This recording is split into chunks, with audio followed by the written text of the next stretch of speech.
বন্ধুরা, ঢ্যাঁড়সে এইরকম একটা রেসিপি থাকলে দুটোর জায়গায় 4টে রুটি খেতে বাধ্য হবে। অসাধারণ স্বাদ ঢ্যাঁড়সে এই রেসিপিটি বানানো কিন্তু খুবই সহজ। এইভাবে ঢ্যাঁড়সের রেসিপিটা বানিয়ে সকালের জলখাবারে বা লাঞ্চ বক্সেও কিন্তু প্যাক করে দিতে পারো, এমনকি রাতে ডিনারেও কিন্তু বানিয়ে খেতে পারো, দারুণ লাগবে। প্রথমে ঢ্যাঁড়সটাকে এরকম গোল গোল করে কেটে নিয়েছি, তারপরে ঢ্যাঁড়সটাকে ভেজে নেব। তবে বলে রাখি, ঢ্যাঁড়স কাটার আগে কিন্তু অবশ্যই ভালো করে ধুয়ে নিয়ে জলটাকে শুকনো করে রাখতে হবে। ঢ্যাঁড়সটা ভাজার শেষে আমি লবণ আর হলুদ দিয়ে ভালো করে মিক্স করে নিয়ে নামিয়ে রেখে দেবো। তারপর কড়াইতে তেল দিয়ে দেবো গোটা জিরে আর পেঁয়াজটা ভালোভাবে ভাজা ভাজা হয়ে গেলে দিয়ে দেবো এখানে কুচনো রসুন আর কাঁচা লঙ্কা। সব কিছু দিয়ে আরও একটু ভালো করে ভেজে নেব।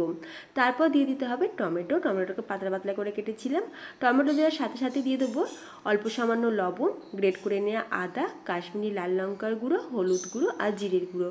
মশলাটা যাতে ভালোভাবে কষানো যায় সেই জন্য অল্প সামান্য একটু জলও দিয়ে দেবো।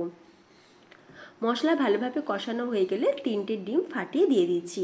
ঢ্যাঁড়সের পরিমাণ অনুযায়ী ডিমের পরিমাণটা বাড়িয়ে কমিয়ে নিতে পারো।